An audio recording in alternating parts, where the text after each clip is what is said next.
Screen पे एक video देख रहे हैं। ये अमेरिका की प्रतिनिधि है और अमेरिका की ये प्रतिनिधि क्या कहती हैं? ये कहती हैं कि मैं कोशिश करती हूँ कि भारत की जनता के साथ कनेक्ट हूँ और इसमें ट्विटर एक बहुत अच्छी और बहुत बड़ी भूमिका निभा रहा है। अब सोशल मीडिया का समय आ गया है और सोशल मीडिया से देश की किसी भी देश की जनता से कनेक्ट हुआ जा सकता है। पहले ये सीन नहीं था। पहले था आप गवर्नमेंट से गवर्नमेंट को बात कर रहे हैं। अगर किसी देश के अंदर जासूसी हरकतें भी करनी है तो वो इतनी आसान नहीं थी। और अभी का सीन क्या हो गया है, किसी देश को प्रभावित करना है तो सोशल मीडिया का इस्तेमाल भी होता है। अच्छे रिलेशन के लिए भी होता है और प्रभाव जमाने के लिए भी होता है। अब इन सब के बीच में भारत में जो कुछ हाल में हुआ, उसके बाद अजीत डोभाल के कई सारे ऐसे स्पीच आज निकल कर आ रहे हैं जो बहुत खास हैं और हर भारतीय को सुनना चाहिए। बिना डरे जिस इंसान ने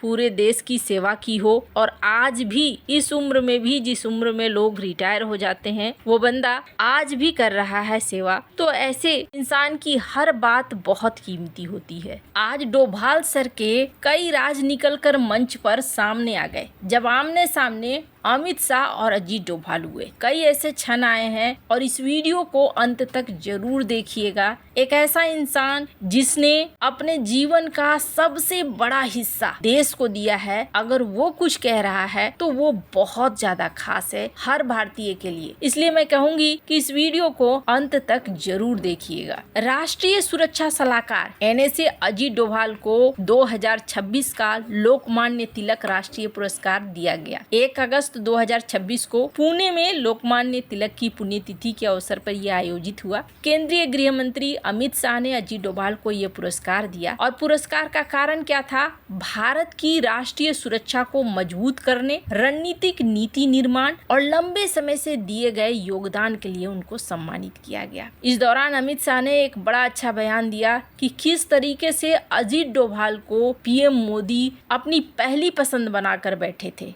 उन्होंने गुजरात से लेकर केंद्र तक किस तरीके से अजीत डोभाल की नजरों में पहली पसंद रहे। स्क्रीन पर इस वीडियो को सुनिए। बुलाइए और उनके साथ आपके अफसरों के साथ बैठकर चर्चा करिए।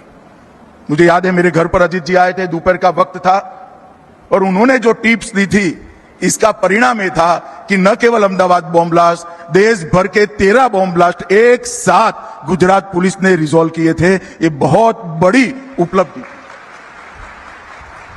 जब मोदी जी 2014 में प्रधानमंत्री बने, उन्होंने सबसे पहला अपॉइंटमेंट प्रधानमंत्री के नाते किया था तो प्रिंसिपल सेक्रेटरी का नहीं किया था, अजीत डोभाल जी के NSA के रूप में चयन करने का काम। तो ये नाता काफी पुराना था। अजीत डोभाल ने भी कई सारी बातें कही। इन्होंने कौन सी बातें कही है ये बहुत ज्यादा खास है। स्क्रीन पर इस वीडियो को सुनिए। आज भी भारत को बाहर से भी और अंदर से भी बहुत अधिक चुनौतियां हैं। भारत का विकास से सभी लोग बहुत आनंदित हों ऐसा नहीं है।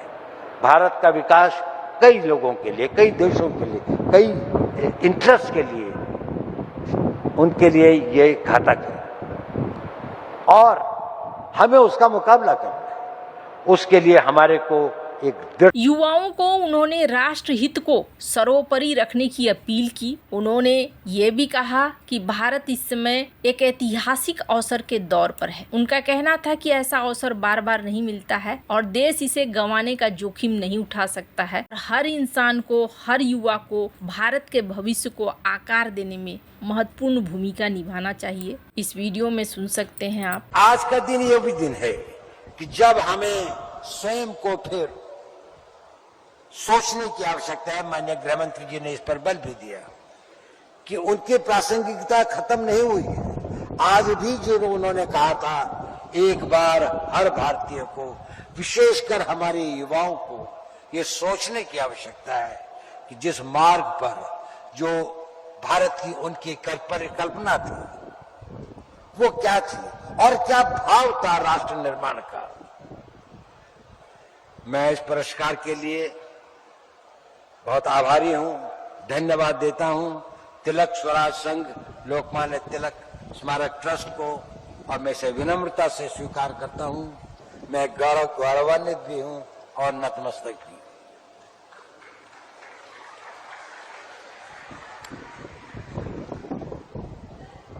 लोकमान्य तिलक जी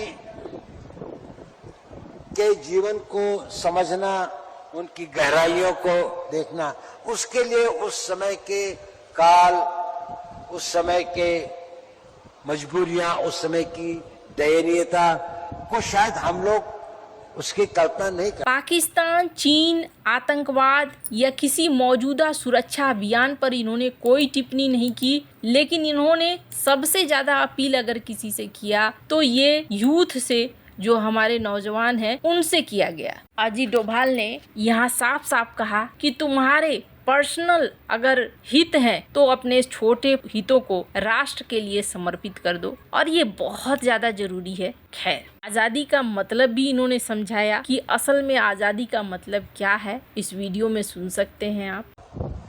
आज का दिन ये भी दिन है कि जब हमें स्वयं को फिर सोचने की आवश्यकता है। माननीय गृह मंत्री जी ने इस पर बल भी दिया कि उनके प्रासंगिकता खत्म नहीं हुई है। आज भी जो उन्होंने कहा था, एक बार हर भारतीय को, विशेषकर हमारे युवाओं को ये सोचने की आवश्यकता है कि जिस मार्ग पर जो भारत की उनकी परिकल्पना थी वो क्या थी और क्या भाव था राष्ट्र निर्माण का। मैं इस पुरस्कार के लिए बहुत आभारी हूं, धन्यवाद देता हूं तिलक स्वराज संघ, लोकमान्य तिलक स्मारक ट्रस्ट को, और मैं इसे विनम्रता से स्वीकार करता हूं। मैं गौरवान्वित भी हूं और नतमस्तक भी।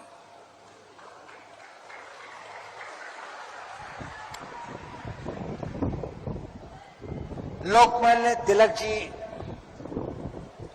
के जीवन को समझना, उनकी गहराइयों को देखना, उसके लिए उस समय के काल, उस समय के मजबूरियां, उस समय की दयनीयता को शायद हम लोग उसकी कल्पना नहीं कर पाते। विशेषकर जो हमारा युवा वर्ग है, वो सोचता है शायद भारत हमेशा ऐसा ही था, जिसे हम स्वतंत्रता कहते हैं। शायद उनको लगता है कि स्वतंत्रता केवल वह करने की जो आपकी इच्छा है। स्वतंत्रता ये बहुत ही खास था। वैसे आपको बता दूं, अभी जो कुछ भी भारत के आसपास चल रहा है या भारत के अंदर चल रहा है, अजीत डोभाल के एक एक शब्द यहाँ पर बहुत ज्यादा कीमती है। जो भी वो बोल रहे हैं वो भारत के भविष्य के लिए भी बहुत ज्यादा जरूरी है। आपको क्या लगता है इन सब मामले में, आपकी क्या राय है, कमेंट कर जरूर बताएं। जल्द मिलते हैं अगले वीडियो में नई खबर के साथ।